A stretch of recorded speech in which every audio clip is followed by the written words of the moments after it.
اور انہیں حکومت میں واپس آنے سے روکا گیا، لیکن انہوں نے ایک اپوزیشن لیڈر ہونے کی حیثیت سے 93 سے 96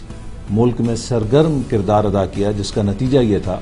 کہ 97 میں دوبارہ ان کی حکومت کو 2/3 اکثریت ملی، اور جب وہ برسر اقتدار آئے تو انہوں نے ایک بار پھر فوری طور پر ملک کو ترقی کے راستے پہ ڈالنے کے لیے اقدامات اٹھائے۔ ملک میں اکنامک ریفارمز کی گئیں، اور ان کا یہ دور حکومت تھا کہ جس میں second generation of economic reforms کی گئیں کہ جو آج تک جاری ہیں، جس میں پاکستان کے اسٹیٹ بینک کو آزادی دی گئی، اٹانومی دی گئی، پاکستان کے فائنینشیل سیکٹر کو ریفارم کیا گیا، جتنے پاکستان کے قومی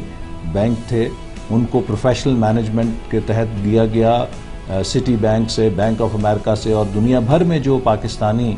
اعلیٰ ترین عہدوں پر فائز تھے انٹرنیشنل بینکس میں، انہیں مدعو کیا گیا، انہیں سرکاری بینکوں کا سربراہ بنایا گیا اور ان بینکس کو پروفیشنلائز کیا گیا۔ اسی طرح کیپٹل مارکیٹ ریفارمز کی گئیں، اور پھر جب پاکستان کو نیوکلیر ایکسپلوژن کے نتیجے میں سینکشنز کا نشانہ بنایا گیا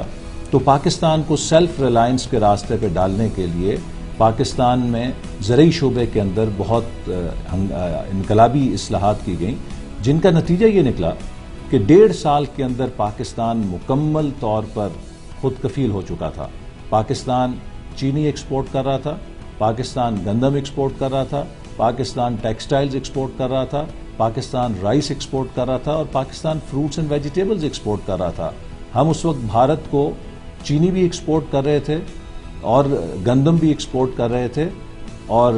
ہمیں اس وقت الزام دیا گیا کہ یہ غداری کر رہے ہیں، جبکہ چند ہی سالوں کے بعد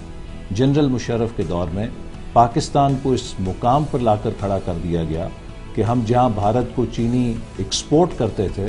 ہم اپنی ضرورت کی ہر چیز، کھانے کی ہر چیز بھارت سے امپورٹ کرنے پر مجبور ہو گئے، چاہے وہ چینی تھی، چاہے وہ گوشت تھا، چاہے وہ گندم تھی، اور کہا گیا کہ یہ حب الوطنی ہے۔ نواز شریف صاحب نے اسی دور حکومت میں پاکستان کو بدنام زمانہ 18ویں ترمیم سے پہلے، جو اس وقت ہم نے جس کے نتیجے میں 17ویں ترمیم ختم کی، اس وقت 8ویں ترمیم کو کہا جاتا تھا کہ یہ پارلیمنٹ کے اوپر حملہ ہے اور اس نے پارلیمنٹ کی آزادی کو سلب کیا گیا ہے، تو 13ویں اور 14ویں ترمیم سے پاکستان میں وہ بدنام زمانہ 8ویں ترمیم کو ریورس کیا گیا، اور اس کے ساتھ ہی فلور کراسنگ کے لیے قانون بنایا گیا تاکہ پاکستان کی پالیٹکس سے یہ جو خرابی ہے، خطا، اس کا کلاکامہ ہو۔ اسی دور میں دنیا نے دیکھا کہ نواز شریف صاحب نے اپنے عزم اور بہادری کے ساتھ پاکستان کو ایک ایٹمی طاقت بنایا، اور اس کے بعد جو پابندیاں لگیں، جس طرح حکومت نے ان کا سامنا کیا کہ ملک میں کہیں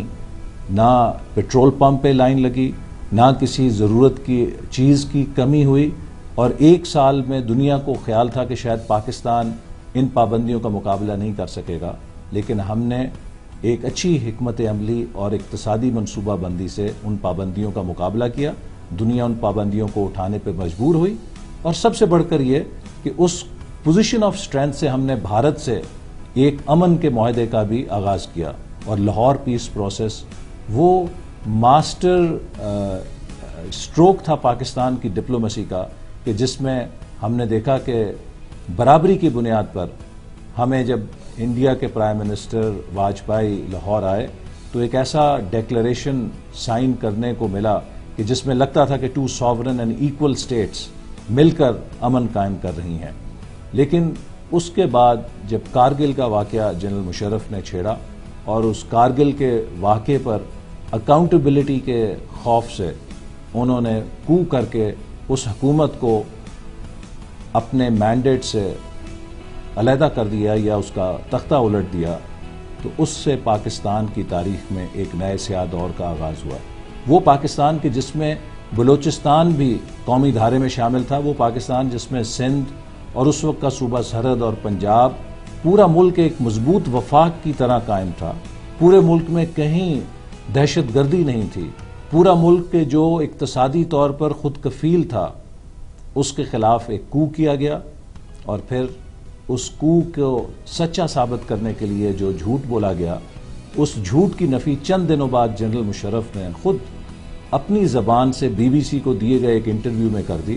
جب ان سے پوچھا گیا کہ اگر نواز شریف صاحب آپ کو برطرف نہ کرتے تو کیا وہ بدستور وزیر اعظم ہوتے؟ تو جنرل مشرف نے کہا جی ہاں وہ بدستور وزیر اعظم ہوتے. تو گویا اگر جنرل مشرف کو ڈسمس نہ کیا جاتا تو نہ پاکستان میں وہ نام نہاد کرپشن ہوتی، نہ پاکستان کے وفاق کو کوئی خطرہ ہوتا، نہ پاکستان کوئی عالمی آئسولیشن کے اندر ڈپلومیسی میں گیا ہوتا. یہ سارے جھگڑے اسی لیے پیدا ہوئے کہ جنرل مشرف کی نوکری چلی گئی تھی. ایک شخص کی نوکری نے ملک کو 12 سال میں کتنا پیچھے پھینک دیا. آج پاکستان دہشت گردی، آگ اور خون کے دریا سے گزر رہا ہے. 10 سالوں کے اندر اربوں ڈالر پاکستان میں آئے لیکن توانائی اور انفراسٹرکچر پہ کوئی توجہ نہیں دی گئی. لہٰذا بدترین لوڈ شیڈنگ ہے، بدترین گیس شیڈنگ ہے، بدترین ملک کی اقتصادیات میں جمود ہے. وہ اربوں ڈالر جو 9/11 کے بعد پاکستان کے خزانے میں آیا، بجائے اس کے کہ اس سے انسانی وسائل کو ترقی دی جاتی، بجائے اس سے کہ اس سے ملک کے اندر ایک جدید انفراسٹرکچر کھڑا کیا جاتا، اس کو ریئل اسٹیٹ اور سٹاک مارکیٹ کے اور بینکوں سے کنزیومر فائنینسنگ کے ایک نام نہاد ترقی کے بلبلے کے اندر جھونک کر وہ موقع ضائع کر دیا گیا. آج پاکستان ایک بار پھر ایک مضبوط قیادت چاہتا ہے جو اس ملک کے اندر ایک انقلاب لے کر آئے، ایک اکنامک ریولوشن لے کر آئے، جس کا پس منظر ایک جدید معیشت کے تصورات پہ مبنی ہو، جس کا ویژن مضبوط ہو، لیکن اس کے اندر حب الوطنی بھی ہو. ایسی حب الوطنی کہ اگر پاکستان کا مفاد آئے تو ساری دنیا ایک طرف ہو جائے تو وہ دنیا کے اس دباؤ کو ماننے سے انکار کرتے ہوئے اپنا سب کچھ پاکستان کے مفاد پہ قربان کر دے.